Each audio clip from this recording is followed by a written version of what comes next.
What's going on, Headliner Nation? Kyle with the Fantasy Headliners. And if I sound excited, it's because we're finally going to get team sports back in July. Just a little bit ago, Major League Baseball announcing that they plan to resume in July, which is honestly great news. Even if you're not a baseball fan, it is great news. If you're new to the Fantasy Headliners, you may not realize that we actually do some baseball stuff in the off season while football has slowed down. If you've been a part of the Fantasy Headliners for a couple of years now, you know that last year we did try and introduce some baseball stuff during the off season. So it is not unfamiliar territory for us to talk about baseball a little bit.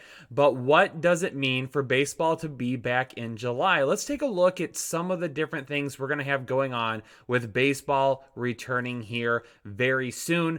They're going to be having a 60 regular season game schedule this year. We're going to talk about more about that schedule here in just a moment. We have not heard a whole lot of what exactly the schedule will look like yet, but I'm sure that will be coming soon. They're going to be kicking off either July 23rd or July 24th, and training camp is going to start on July 1st. So players are going to be reporting and getting together here pretty soon, and then they will be, it sounds like, quarantined together for that time, which will allow them then to weed out any positive tests, find out if people have been testing positive, things of that nature. So we'll have more to see what's going on, but we know, in fact, baseball is ramping up to get started. They are still going to have a trade deadline this year. It's going to be August 31st. So at the end of August is when they will have their trade deadline. And to me, I would not be surprised if we don't see a ton of moves made this year with the schedule being the way it is. And if something were to happen and we see another uptick in cases with COVID-19 or whatever else it might be, a lot of teams probably aren't going to try to go all in this year. So I would not be surprised if there isn't a lot of trades made.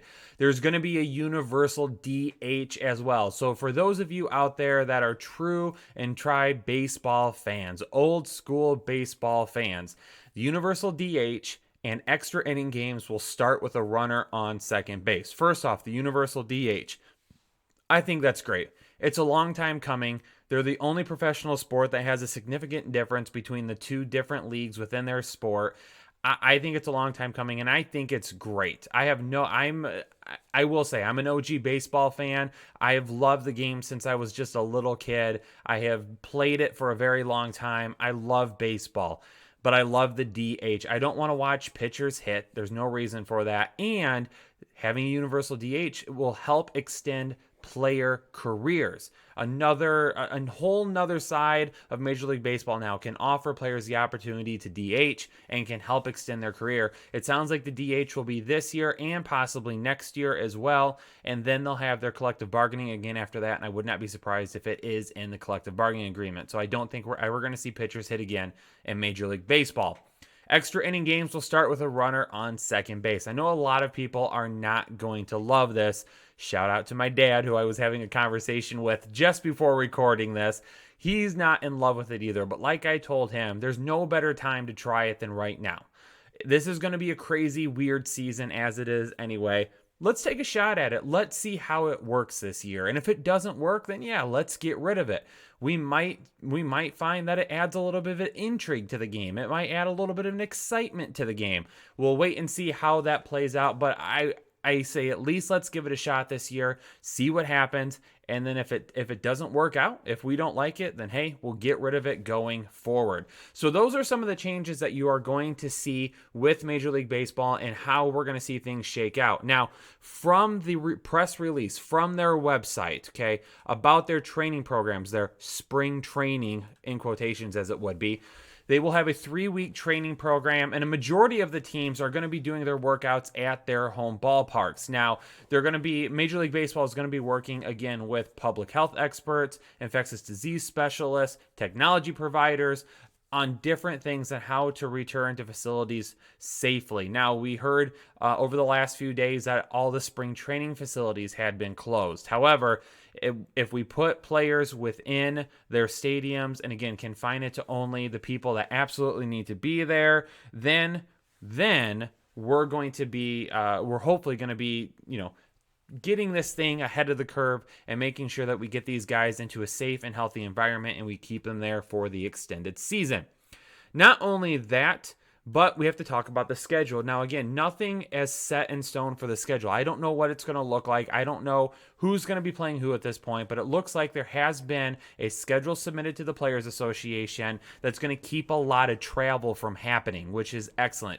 We don't need people traveling all across the country, which I think it's going to help a lot of players. It's going to help players stay fresh. They're not going to have to worry about going from playing on the East Coast to the West Coast or West to the East.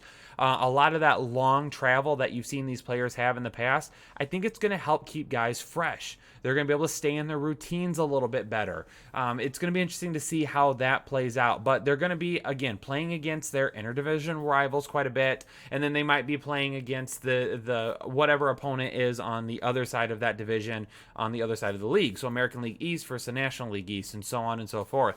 So you're going to see teams staying largely in the same geographic region, which I think is excellent for this year.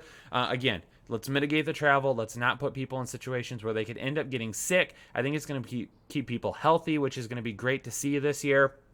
And it's going to be a crapshoot as it is anyway, but I'm ready to have team sports back. It's going to be exciting. If we can do it safely, then let's do it. And this is not a debate on COVID-19 or anything like that. I don't want to turn into that, people. I just want to talk about sports. That's it. And because we've done a lot of baseball stuff in the past, and a lot of you might be doing some baseball stuff for fantasy, wanted to make sure I just touched on that a little bit as well. So honestly, a majority of you, if you want to do fantasy baseball, just stick to DFS. Do some DFS baseball stuff.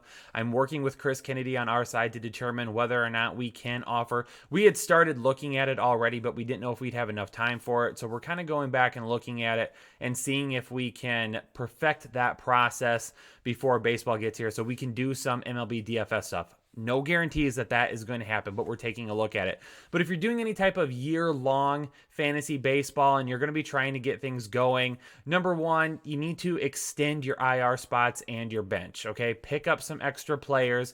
Get some guys on your team that can substitute in and out. If anybody gets sick, you'll have backups in place and things of that nature. And also, a lot of people love to play head-to-head fantasy baseball. I'm one of those people. When I play fantasy baseball, I like doing head-to-head. I'm not nearly as big a fan as roto or rotisserie leagues. Roto leagues are a little bit different in terms of the fact is you're not playing someone every single week. You're basically taking the categories that you have scoring, averaging them out on where you finish, and that is how you determine where your top overall finisher is. So let's say you finish in 5 different categories, first, second, and first. Those will be averaged out to a final standing spot, and then that's how your standings will be determined. So if you play head-to-head, change your settings for this year and do rotisserie leagues instead. Because let's say you lose like the first 3 weeks of the season and you kind of get behind a little bit, the rest of your season is going to be shot. It's going to be a small season as it is anyway. You might as well give yourself an opportunity to enjoy the season as much as possible. Also, keep an eye on those younger guys. There's no minor league baseball this year. There has been some talk about offering an extended Arizona Fall League, which if you are a baseball fan, you know that each year the Arizona Fall League puts together several teams that go out to Arizona, and it's young MLB top prospects. They might be doing that, but there might be a lot of teams that say, our top prospects aren't going to be able to play this year anyway. Let's just call them up and get them going. So keep an eye out for those really, really young guys. Also, do not be caught off guard by starting pitching when we see them maybe only go a few innings at a time to start with. Keep in mind, these guys have not really been throwing off a mound, been throwing live BP and things like that for a while now. 3 weeks to get back into it, or not even that, a couple of weeks, 4 or 5 weeks, we'll say from right now, basically, it's still not a whole lot of time to kind of get back into it and ramp up. So don't be surprised if some of these starting pitchers are only going maybe 4, 5, 6 innings to start. We see a lot of bullpen committees forming and things of that nature. So just be weary of that. If you still have to draft, be careful with your starting pitching. Load up on hitters instead. Go that route. And keep in mind, again, a lot of teams aren't going to be playing across the country and things like that. So with West Coast teams, you're not going to have to be worried about maybe guys getting some extra rest because they have to go from the West Coast to the East Coast. Also, if you're playing out West, guys like in Colorado, guys that are playing in atmospheres like Arizona where the ball is typically going to be flying. They're going to be in those environments a lot more often than what they would be if they were going across the country and going to places that were a little bit different. Teams down in the South, like Texas, that are going to have to deal with the heat all year long, where the ball might fly out of those ballparks in the summer. That's something to keep an eye on as well. So when the schedule comes out, take a look at the schedule and try to build your team around that. So those are just some of the things going on with baseball. There's still a lot of news to come from this. So make sure you keep on top of it. Take a look at all the press releases from MLB, the schedules that will be coming out. It just feels good to have sports back. If they can do it safely, they can keep these guys healthy, and they can get out on the field and play, I think it will do a whole lot of us a lot of good to be able to watch some team sports again. So there you have it, Headliner Nation. Just wanted to drop a quick video talking about the season coming back, just to keep you all informed, since we have talked baseball here in the past. Don't expect a whole lot of it going forward, though. Just keep that in mind. We're into the dead of football content right now. So for us to do a baseball video at this point of the year is a little off topic for it anyway. But again, it's such big news. We want to make sure that we're keeping you all informed and talking with it. So if you have questions about baseball, drop it below. We'll keep the conversation going. We'll talk about it a little bit. But the fact that we're getting baseball on the field, I think bodes well for the NFL this year as well, because the NFL can keep an eye on Major League Baseball, what they've been doing, the precautions they've had in place. And if we can get through Major League Baseball without having a big outbreak again, then the NFL should be set and ready to roll, and we will definitely have football come the fall. Ladies and gentlemen from Headliner Nation, thanks so much for tuning into this video. Make sure you hit that like button down below. Keep the convo going in the comment section by leaving us your questions, comments, concerns, all of that good stuff. And if you're new to the Fantasy Headliners, hit that subscribe button down below. Thanks so much. Hopefully you all are staying safe and healthy, and I'll catch you all on the next episode of the Fantasy Headliners.